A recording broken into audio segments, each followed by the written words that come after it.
एक हिंदू का लड़का मुसलमान की लड़की दोनों आपस में बहुत प्यार करे थे। वो दोनों एक दूसरे के बिना रह नहीं सके थे। एक दिन उनके घर वाले ने पता लग गया। वो दोनों अपने घर वाले से बोले हमारी शादी कर दो। फिर हिंदू और मुसलमान की आपस में पंचायत हुई। छोरी का बाबू बोला छोरा के बाबू थी पंचायत में तेरा छोरा का मैं गोली मारूंगा, उसने मेरी छोरी की इज्जत तारी है। फिर छोरा का बाबू बोला इसमें गलती मेरे छोरे की अकेले की कौन है, तेरी छोरी की भी है। छोरे का बाबू बोला मेरे छोरे के मैं गोली मारूंगा, तू तेरी छोरी के भी गोली मार। वो दोनों छोरा और छोरी के गोली मारन लगे। छोरा का आगे उसकी मां डिगी और छोरा के बाबू थी बोली तू है कौन मारन आला, मैं इसकी मां जन्म देन आली। मां का दर्द मर्द के जाने। जब मां बालक ने 9 महीने पेट में रखे हम उस दर्द का एहसास नहीं कर सकते। जब मां एक बच्चे की जन्म देवे, बच्चे के जन्म के साथ मां का भी दूसरा जन्म होवे। हमने के बेरा एक मां खुद गिल्ले में सोवे और अपने बच्चे की सुक्के में सोवे। जब इसका खांसी जुकाम होवे मैं छाती का लगा के सोया करती और तू चादर तान के सोया करता। फिर छोरा का बाप बोला बात बतेरी मार लिया तन्ने, लुगाइया का काम सिर्फ घर संभालन का है, समाज के फैसले हमेशा मर्दों ने करे हैं। पंचायत के बीच में एक पढ़ा लिखा छोरा खड़ा हो गया और बोला समाज के फैसले के नाम पे 2 मासूम बच्चों का खून किया जा रहा है। वाह, अपनी झूठी शान को समाज के फैसले का रिवाज बना रहे हो। ये समाज किसी की मौत का फैसला कितनी आसानी से ले लेता है। क्या ये समाज किसी की मौत देने के बाद उसकी जिंदगी वापस ला सकता है? नहीं ला सकता। ये क्या संसार का कोई भी समाज नहीं ला सकता। तो फिर अगर तुम्हारा समाज जिंदगी ला नहीं सकता तो ऐसे समाज को जिंदगी लेने का हक नहीं है। लड़की का बापू बोला ये बरादरी और इज्जत का सवाल है, इसके भी फैसले बरादरी करती है।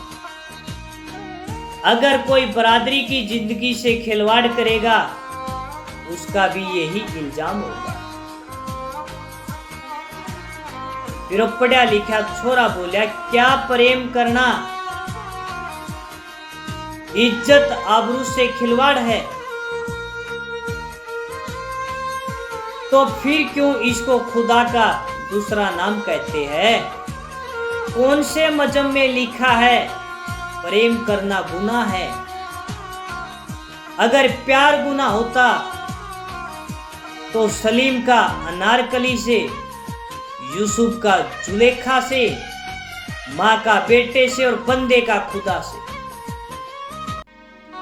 इंसान का इंसान से प्यार नहीं होता। अगर प्यार करना गुनाह होता, हीर रांझा, सोनी महिवाल, मजनू,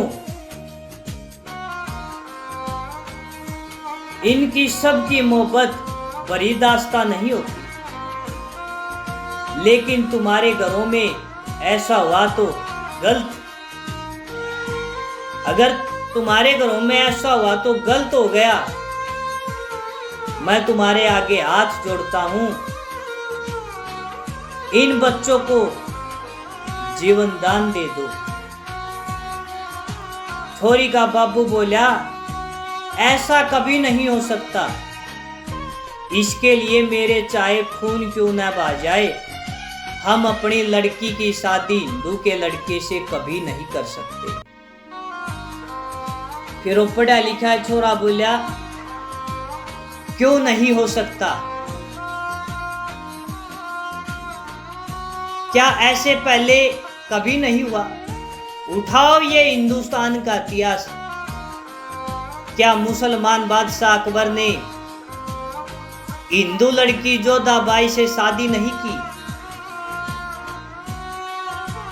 और उन्हें जाने कितनी शादियां हिंदुस्तान में हिंदू और मुसलमान के बीच हुई है। इनकी शादी हो जाएगी तो कौन सा पहाड़ टूट जाएगा।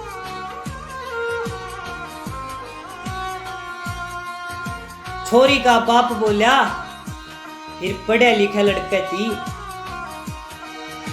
भाई हमने बकाओ मत, हम अपने रीति रिवाज और परंपराओं से हटकर बाहर नहीं जा सकते।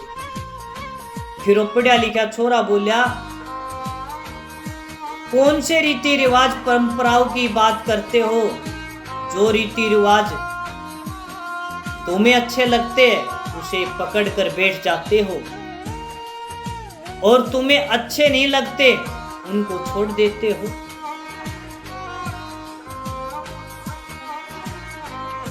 भारतवास की प्राचीन परंपराएं रही,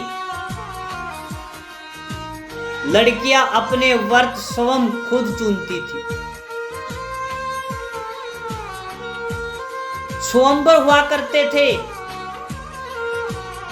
आज तुम्हारी लड़की ने परंपरा को आगे बढ़ाया, उसने अपने व्रत स्वयं चुने हैं।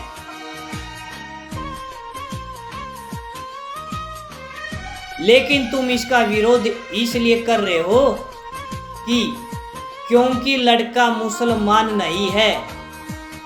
और पढ़ा लिखा छोरा लड़के के बापूती भी बोला, और तुम सिर्फ इसलिए नहीं अपनाना चाहते क्योंकि लड़की हिंदू परिवार से नहीं है। अरे मत बोलो मेरे भाई, तुम हिंदू और मुसलमान से पहले इंसान भी हो। लड़का का बापू बोला, हम इस समाज में रहते हैं तो हम इस समाज में रहते हैं, हमें इसके रीति रिवाजों का ख्याल करना पड़ेगा। फिर वो पढ़ा लिखा छोरा कौवा है, किसने बनाए रीति रिवाज? तुमने बनाए या हमने बनाए? क्या फायदा झूठे और फोकले रीति रिवाजों के जो खराब हो, गले हो, सड़े हो। और सड़न और गलन तो इंसान भी कट कर फेंक देता है। छोड़िए अपने झूठे अहम को, अपनी झूठी शान को। आज वक्त है जब दोनों परिवार मिलकर मिसाल कायम कर सकते हैं इस दुनिया के सामने। फिर और लड़का का बापू कवा है, बात सुन रहे छोरे, गांव को गांव रहने दे, इसका अमेरिका ना बनावे। अगर आज हमने इसको नहीं मारा, गांव के लोंडे लोंडिया को लेके भागने लगेंगे। मैं नहीं चाहता जो कदम मेरे छोरे ने उठाया और गांव गुआंढ के लेके भी ऐसी गलती करे और मान मर्यादा तोड़े। इसलिए इनका मरना बहुत ही जरूरी है। लड़के का बापू लड़की के बापू थी बोला, तू तेरी छोरी न मार, मैं मेरे छोरे न मारू हूं। फिर वो पढ़ा लिखा छोरा बोला बीच में, रुको एक बार, तुम मारना चाहते हो मारो, आज मैं भी नहीं रोकूंगा। पर मैंने सुना है एक मुसलमान अपनी जबान का पक्का होता है। फिर वो मुसलमान बोला, हाँ बिल्कुल सही सुना आपने। फिर वो पढ़ा लिखा बोला है, पर वो याद कर दिन जब तेरा लड़का कुएं में गिर गया था और मैंने अपनी जान पे खेल कर उसकी जान बचाई थी। फिर वो मुसलमान बोला, हाँ मने अच्छी तरह याद है। फिर तन्ने यो भी याद होगा तने उस दिन कहा था कि इस एहसान के बदले अगर मेरी जान की जरूरत भी पड़े तो मेरी जान भी ले लिए। फिर वो मुसलमान बोलिया बिल्कुल कहा था। फिर वो पढ़ा लिखा लड़का बोलिया तो फिर आज कुछ मांग लूँ। फिर मुसलमान बोलिया चाहे मेरी जान ले लो, प्यारी से प्यारी चीज कोई मांग लो, पर मैंने ब्याह के लिए नू ना कह दियो। फिर वो पढ़ा लिखा लड़का बोलिया मुसलमान थी तुम जानते तो हो मेरे पास सास औलाद नहीं है और आप इसे मारो मत, तो गुजारिश है आपसे इस लड़की को मेरी झोली में डाल दो, मैं भी औलाद वाला हो जाऊंगा और इस लड़की की भी जान बच जाएगी। फिर वो मुसलमान बोलिया पढ़े लिखे छोरे थी आज तो यह लड़की तेरी हो गई। फिर हिंदू का दूसरा लड़का अपने बाबू ती कवे है मेरे भाई ने कोई कत्ल तो नहीं करया, प्यार तो करया है और प्यार करना कोई पाप नहीं होता, देवी देवता करते आए हैं, जिसने वो चाहे उससे ब्याह तो करना चाहे है, इसमें कोई गलत नहीं कर रहा। गलत तो जब होता जब इसकी इज्जत से खिलवाड़ करके इसे ब्याह करने से मना कर देता, या हमारे डराने से या धमकाने के बावजूद भी इस छोरी को गांव से लेके भाग जाता, हम गांव और समाज से मुंह दिखाने के लायक नहीं होते। पर इसने ऐसा तो नहीं किया। मुझे आज अपने भाई पर गर्व है, समाज के सामने अपनी छाती ठोक के अपना प्यार मांगा मेरे भाई ने, और वैसे भी तुम मार नहीं सकते। जितना अधिकार तुम्हारा इस पर है उससे ज्यादा अधिकार इस छोरी का हो गया। हिंदू धर्म के मुताबिक इसकी मांग में संदूर भर दो, इसलिए थारे ते हाथ जोड़ कर प्रार्थना है अपना गुस्सा छोड़ दो, इन दोनों की शादी करा दो।